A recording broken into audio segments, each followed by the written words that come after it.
Assalamualaikum warahmatullahi wabarakatuh. Perkenalkan, saya Muhammad Komarudin dengan teman saya Muhammad Yusuf Abisafri. Pada kesempatan ini akan menjelaskan tentang kekuatan material berupa dengan materi sambungan struktur. Pertama, kita masuk ke pengertian sambungan struktur itu sendiri. Sambungan struktur adalah metode atau teknik yang digunakan untuk menghubungkan dua atau lebih elemen struktur bersama-sama. Untuk syarat sambungan itu sendiri, yang pertama, dirancang agar tidak mengalami deformasi yang signifikan akibat beban yang bekerja. Yang kedua, pada satu titik sambungan menggunakan alat sambung yang sama. Artinya, dalam satu titik sambungan itu harus dengan alat sambung yang sama, misalkan alat sambung yang berupa baut. Pada satu titik itu menggunakan baut semua, ataupun pada sisi itu menggunakan sambungan las semua. Ketiga, sambungan dibuat dengan cara memperhatikan aspek estetika. Yang keempat, efisien dan cepat saat proses fabrikasi maupun perakitan. Yang kelima, mampu menahan beban yang diberikan secara aman. Yang ketujuh, tahan terhadap korosi. Selanjutnya ada tujuan sambungan struktur. Pembuatan sambungan struktur ini bertujuan untuk menggabungkan baja membentuk satu kesatuan konstruksi sesuai kebutuhan. Yang kedua, untuk mendapatkan ukuran yang sesuai. Ukurannya berupa panjang, lebar, ataupun tebal. Yang ketiga, untuk memudahkan proses penyetelan di lapangan. Yang keempat, untuk memudahkan penggantian bila suatu bagian mengalami kerusakan. Yang kelima, untuk memberikan kemungkinan adanya bagian yang dapat mengalami muai susut akibat perubahan suhu. Untuk jenis-jenis sambungan struktur itu sendiri, sambungan itu terbagi dua, ada yang tetap atau mati, kemudian ada yang tidak tetap. Sambungan tetap terdiri dari keling dan las. Untuk sambungan tidak tetap, ada baut dan pasak. Kita masuk ke sambungan tidak tetap. Sambungan tidak tetap sendiri merupakan sambungan yang bersifat sementara, sehingga sambungan tersebut dapat dibongkar pasang dengan mudah dengan catatan kondisi sambungan masih baik, tidak rusak atau berkarat. Nah, ini ada contohnya. Sambungan tetap ini berupa sambungan dengan menggunakan baut dan dengan menggunakan pasak. Artinya baut ini menggunakan ulir. Ketika baut ini mau kita lepas, kita tinggal membuka ulirnya saja. Ini sering digunakan pada konstruksi bangunan ataupun konstruksi. Sementara untuk pasak ini digunakan pada poros-poros penggerak seperti penyambungan pada roda gigi ke poros. Yang selanjutnya ada sambungan tetap. Sambungan tetap merupakan sambungan yang setelah dipasang tidak dapat dilepas kembali. Artinya sambungan ini bersifat permanen. Sambungan ini dapat dilepas dengan cara merusak sambungan itu sendiri. Contohnya ada sambungan keling dan sambungan las. Nah, ketika kita mau melepas sambungan las maupun sambungan keling ini, kita harus merusak sambungan itu sendiri. Ketika kita ke sambungan las, artinya kita dapat memotong sambungan las itu sendiri. Nah, lanjut ke pembahasan tentang paku keling. Paku keling merupakan alat sambung konstruksi yang terbuat dari batang baja bermenakpan bulat. Untuk detail paku keling ini seperti ini. Pada umumnya ada kepala, ada batang, ada kepala penutup. Dengan diameter paku keling itu dalam satuan milimeter, dan S-nya itu jumlah tebal baja yang disambung. Disyaratkan S-nya itu kurang dari atau sama dengan 4D. Jika melebihi 4D, maka pada saat dikeling akan terjadi coipet atau pelengkungan batang paku keling akibat pengelingan. Untuk tebal baja yang melebihi S-nya itu lebih dari 4D, itu sebaiknya menggunakan baut untuk penyambungannya. tonjolan sama dengan 4/3D sampai 7/4D untuk membentuk kepala penutup. Artinya tonjolan yang ini diisyaratkan itu syaratnya itu 4/3 dari diameter sampai 7/4 dari diameter. Nah, untuk jenis-jenis paku keling berdasarkan bentuknya yaitu ada kepala utuh, ada kepala setengah terbenam, dan kepala terbenam. Untuk kepala utuh sendiri bentuknya itu yang memiliki kepala cembung di bagian atas dan rata di bagian pangkalnya. Dengan diameternya dalam satuan milimeter, biasanya di diameter yang atasnya itu diameter kepalanya itu 1/6 dari diameter batang bawahnya sampai 1/8 diameter batang bawahnya. Sementara untuk tinggi kepalanya itu 0,6 kali diameter sampai 0,8 dari diameternya. Sementara untuk yang kepala setengah terbenam, bentuknya itu kepalanya cembung di bagian atasnya dan kepala mengkerucut ke bagian bawahnya. Dapat kita lihat di gambar ini. Untuk diameter kepalanya itu 1,5 sampai 1,8 dari diameter batangnya. Kemudian untuk tinggi kepalanya itu 0,6 diameter sampai 0,7 diameter, dan untuk tinggi dari bawah ke tengah ini kecilnya itu 0,4 diameter sampai 0,6 diameter. Nah, untuk yang ketiga itu kepala terbenam. Paku keling ini memiliki bentuk yang kepalanya datar dan di atasnya membentuk kerucut terpancung ke bagian bawah. Untuk diameter kepalanya itu 1,6 diameter batangnya, dan untuk tinggi besarnya itu 0,4 diameter sampai 0,6 dari diameter batangnya. Dalam pemasangan paku keling biasa ada dua cara. Untuk yang pertama ada pemasangan dalam keadaan panas. Pertama, kita membuat lubang dulu pada bagian yang akan disambung. Kemudian paku keling dipanaskan hingga berwarna merah. Kemudian memasang paku keling pada lubang yang sudah dibuat. Yang keempat, menekan kepala paku keling sambil mendesak ujung paku keling. Bagian paku keling yang terdesak akan mengisi celah lubang yang bersambungan.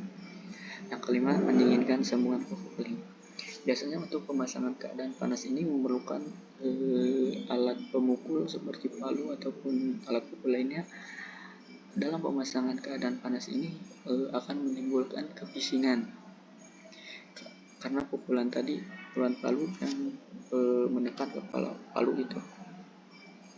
Selanjutnya ada pemasangan keadaan dingin, yaitu pertama membuat lubang pada bagian yang ingin disambung, kemudian memasukkan paku ke dalam lubang.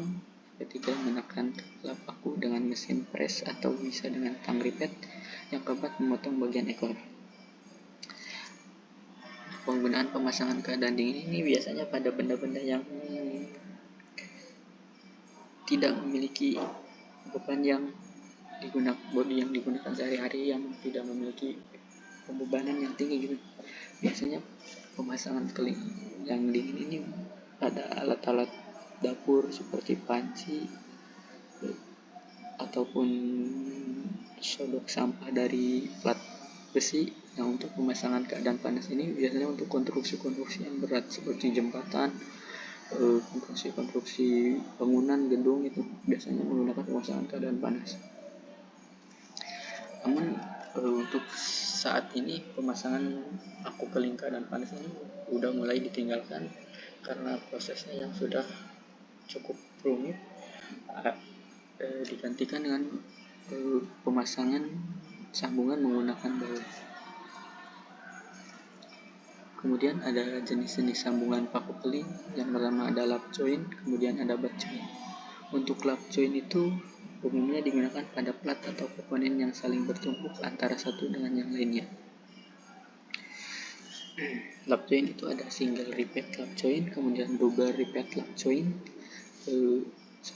doublenya seperti rantai, kemudian ada 3 double repeat lap join zigzag, pemberian repeatnya secara zigzag. Ini menyambungkan dengan lap join ini, kita menyambungkan 2 plat, kemudian plat itu diberi lubang, kemudian kita kasih paku keling itu dengan tebal platnya itu kurang dari 4 diameter dari si kelingnya itu. Kemudian untuk plat join umumnya digunakan untuk menyambungkan 2 plat dengan cara menjepit menggunakan 2 buah plat yang berfungsi sebagai penahan. Plat penahan itu dikeling bersamaan dengan plat utama. Ini contohnya macamnya ada chain referring dan zigzag referring.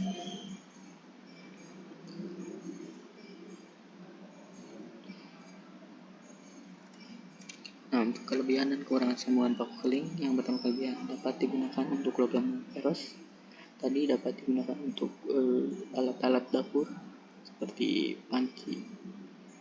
Kemudian tidak ada perubahan struktur dari logam disambung, sehingga banyak digunakan ada pembebanan dinamis seperti jembatan tadi dengan menggunakan keling panas.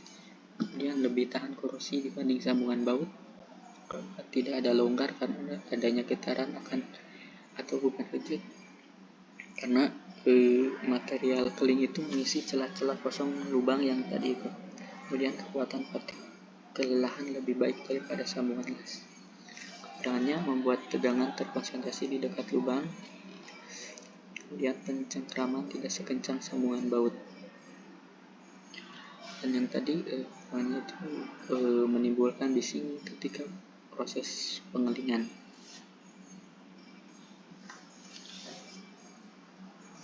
Kegagalan sambungan paku keling. Selanjutnya ada robek pada bagian pinggir dari plat yang dapat terjadi jika margin kurang dari 1,5 dari diameter.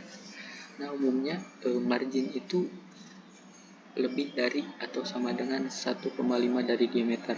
Ketika marginnya itu kurang dari 1,5 dari diameter, maka akan terjadi robekan dari sumbu lubang itu terhadap sisi plat yang akan disambung ini. Kemudian ada robekan pada garis sumbu lubang keling dan bersilangan dengan gaya.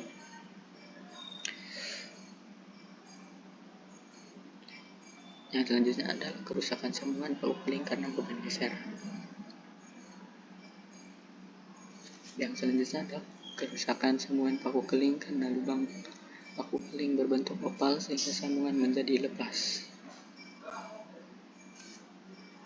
Ini karena tidak sesuainya sambungan lubang dengan diameter dari si kelingnya itu membuat ada celah yang menyebabkan lubangnya itu opal, sementara sambungan kelingnya itu lingkaran, dan akhirnya sambungan menjadi lepas. Sekarang kita masuk ke sambungan las. Penyambungan baja dengan cara pemanasan. Las adalah penyambungan baja dengan cara pemanasan bahan baja hingga mencapai suhu leleh dengan atau tanpa bahan pengisi. Pemanasan baja ini kemudian didiamkan hingga dingin. Proses pendinginan yang terjadi akan membuat bahan baja yang leleh mengeras kembali. Pengerasan inilah yang nantinya menjadi kekuatan bagi sambungan las. Sambungan las ini juga sering digunakan dalam konstruksi seperti konstruksi antara kolom dengan batang sambungan konstruksi. Nah, untuk jenis sambungan pengelasan itu ada butt joint, dibentuk dengan cara menyatukan ujung pada kedua bagian. Dan kedua bagian objek yang ingin dilas diletakkan pada bidang yang sama dan saling berdampingan. Kemudian biasanya digunakan pada bahan dengan tebal 3/16 in. Sambungan tidak disarankan untuk digunakan pada logam yang bekerja untuk beban tinggi. Contohnya ini, butt joint itu sambungan tumpul, Ini contohnya untuk posisi di bawah tangan seperti ini, sambungan pengelasannya, posisi mendatar, posisi vertikal, dan posisi di atas kepala. Kemudian ada lap join, sambungan tumpang, sambungan lap yang terdiri dari dua benda kerja yang saling bertumpang. Tumpangnya tumpang tindih. Sambungan ini biasanya cenderung untuk objek berbentuk plat tipis seperti bodi kereta. Bisa diaplikasikan pada satu sisi atau pada kedua sisi agar kekuatan las lebih baik. Selanjutnya ada corner join, sambungan yang dibentuk dari dua buah benda kerja dengan cara lasnya membentuk sudut berbentuk L. Sambungan sudut, sambungan ini dibentuk pada ujung objek lainnya. Kemudian sambungan T-join, hasilnya berupa bentuk T, banyak diaplikasikan untuk konstruksi atap seperti serta konveyor, dibuat dengan memotong dua bagian pada sudut 90 dengan satu bagian yang terletak di tengah bagian lainnya secara tegak lurus yang berbentuk huruf T. Selanjutnya ada edge join, diaplikasikan dengan cara menggabungkan dua objek yang dibentuk secara paralel. Sambungan sisi. Kelebihan sambungan las lebih ringan, hanya sekitar 1-1,5% dari berat konstruksi keseluruhan. Kedua bagian yang akan dilas pada umumnya tidak perlu diberi lapisan lagi. Kemudian lebih efisien terhadap tegangan tarik karena tidak ada lubang yang melemahkan pengampang batang tarik. Waktu pekerjaannya lebih cepat dan berbagai bentuk dapat digabungkan. Kekurangannya, kualitas sambungan las sangat tergantung pada keahlian orang yang mengerjakan. Kemudian konstruksi las tidak dapat dibongkar pasang.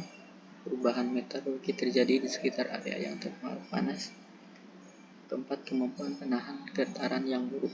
Artinya ketika sambungan las itu menerima getaran yang terus-menerus, maka dia lama-kelamaan akan lelah, akan menyebabkan kerusakan pada sambungan lasnya itu. Nah, untuk cacat sambungan las ini ada yang bisa diamati secara kasat mata secara langsung oleh mata, serta ada yang harus melalui sinar X-ray di laboratorium. Yang pertama ada slag inclusion, slag terjebak di dalam disebabkan penggunaan ampere yang rendah dan kurang bersih sebelum proses penyambungan. Artinya terdapat slag yang masuk ke dalam pengelasan. Kemudian tungsten inclusion, patahan ujung tungsten saat pengelasan GTAW dan tertinggal di lab hasil lapisan. GTAW ini merupakan menggunakan tungsten, dan ketika tungstennya patah dia akan tertinggal di dalam, disebabkan ampere terlalu tinggi dan tungsten terlalu runcing. Kemudian porositas, lubang kecil pada hasil lasan yang menyerupai kropos atau sarang semut, disebabkan elektroda lembab, hilangnya sebagian lapisan flux dan ampere terlalu rendah. Ini contohnya yang kecil. Kemudian ada retak terjadi pada daerah lasan atau daerah panasnya, kemudian disebabkan pendinginan yang cepat setelah dilas serta kelebihan unsur karbon. Kelebihan unsur karbon ini dimiliki karena baja karbon yang memiliki baja karbon tinggi. Selanjutnya underfill adalah kurangnya pengisian logam las pada jalur lasan sehingga cekung ke bawah, hasil lasannya cekung, disebabkan ampere terlalu rendah dibarengi dengan pengelasannya itu terlalu cepat dan width base-nya tidak sesuai. Kemudian ada undercut, pinggir jalur las tergerus berbentuk coakan, disebabkan ampere terlalu tinggi dan gerakan travel speed sangat cepat. Untuk undercut ini kebalikannya dari underfill, dia seperti menggunung melebihi garis melebihi garis yang diilasnya. Kemudian ada burn tone. Burn tone itu berbentuk lubang besar atau berbentuk tetesan seperti air yang membeku disebabkan pengelasan mencapai suhu tinggi sehingga logam deposit las membakar area pengelasan dan membentuk gumpalan lelehan yang berorot. Kemudian ada overlap. Overlap ini logam pengisi tidak melebur sempurna pada logam dasar disebabkan ampere terlalu rendah sedangkan suhu metal dalam keadaan dingin. Artinya dia itu seperti gelombang air gitu, gelombang tsunami dia tinggi ke depan. Kemudian ada excess. Excess itu ketika area logam las memiliki ketinggian melebihi dari yang ditentukan disebabkan karena skill welder yang berpengalaman. Selanjutnya ada start stop. Buruknya kualitas sambungan ketika pengelasan dengan jalur yang panjang disebabkan skill welder yang kurang berpengalaman. Artinya ketika kita mengalas sambungan yang panjang, otomatis membutuhkan elektroda lebih dari satu. Nah, ketika elektroda yang pertama habis, kita mengganti elektroda, kemudian kita melakukan pengelasan lagi. Titik kita mulai itu tidak sesuai dengan titik akhir saat kita pengelasan. Artinya terjadi ketidakrataan. Kemudian untuk spatter, percikan las yang menempel pada base material. Jika terlalu banyak, maka daerah bekas spatter akan mengalami crack disebabkan ampere terlalu tinggi serta speednya jarak antara elektroda dengan bidang las itu terlalu jauh sehingga terjadi muncratannya itu berbentuk kecil-kecil. Kemudian arc strike itu ketika welder tanpa sengaja menyentuh elektroda ke base sehingga terjadi goresan. Biasanya welder pas awal-awal mau proses pengelasan menggoreskan elektrodanya itu ke bidang las itu agar elektroda menyala, tapi semakin banyak goresan itu tidak menyebabkan arc strike yang mengganggu proses hasil pengelasan. Kemudian ada sambungan baut. Sambungan baut merupakan alat sambung dengan batang bulat dan berulir. Salah satu ujungnya dibentuk kepala baut, umumnya berbentuk segi enam, dan ujung lainnya dipasang mur atau pensil. Nah, untuk jelasnya ini, baut ada kepala baut, ada batang baut yang tanpa ulir, kemudian ada ring sebagai penahan ketika dikencangkan dengan keras tidak mudah dol atau rusak. Kemudian ada mur, kemudian ada uliran atau udra, di mana kepala baut itu 2 kali dari diameter batang bautnya. Kemudian untuk tinggi kepalanya itu 0,7 dari diameter kepala bautnya, dan untuk diameter murnya itu sama dengan diameter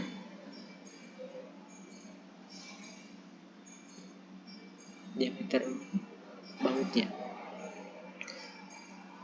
Baut terdiri dari 2, yaitu baut hitam dan baut tuas. Baut hitam merupakan baut yang digunakan pada konstruksi ringan hingga sedang. Baut ini terbuat dari bahan baja lunak ST34, ukuran kelonggaran 1 mm antara diameter batang sambungan dan diameter batang baut.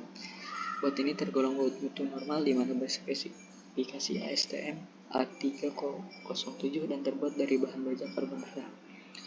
Untuk gambarnya seperti ini.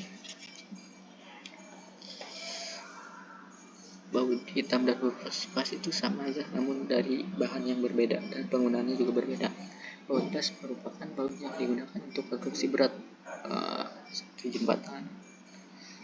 Baut ini termasuk ke dalam baut mutu tinggi dengan ST lebih dari 420. Baut ini memiliki kelonggaran lubang ban sambungan dan diameter baut yang kecil, kurang dari 0,1 mm. Baut ini digunakan untuk penyambungan konstruksi jembatan. Kelebihan dan kekurangan sambungan baut. Kelebihannya lebih mudah dalam pemasangan konstruksi di lapangan. Konstruksi sambungan dapat dibongkar pasang dapat dipakai untuk penyambungan plat dengan tebal lebih dari 4 kali diameter, dapat digunakan untuk konstruksi berat. Kekurangannya, ukuran lubang baut yang tidak presisi membuat sambungan tidak terpasang sempurna. Lubang yang ada pada baut membuat reduksi pada kekuatan batang baja. Ketiga, adanya celah pada baut berpotensi longgar karena beban yang dinamis dari waktu ke waktu. Yang keempat, pemasangan baut membuat bertambahnya konstruksi batang baja, artinya membuat beratnya bertambah pada konstruksinya.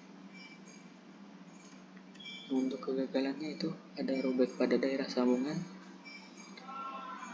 kemudian ada kerusakan geser pada plat yang disambung, kemudian ada kerusakan tumpu pada plat, dan ada kerusakan pada baut akibat geser, bautnya menjadi patah, kemudian kerusakan tumpu pada baut, dan kerusakan geser pada geser blok pada plat.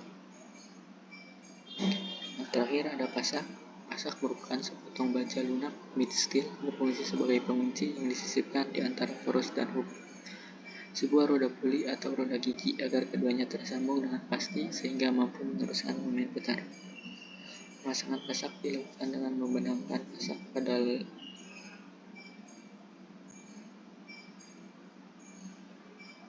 alur yang terdapat pada poros dan hub sebagai tempat dudukan pasak dengan posisi memanjang sejajar sumbu poros. Demikian pembahasan untuk bab sambungan struktur. Kurang dan lebihnya saya mohon maaf. Untuk penjelasan lebih jelasnya nanti akan disampaikan pada pertemuan di kelas nanti. Terima kasih. Assalamualaikum warahmatullahi wabarakatuh.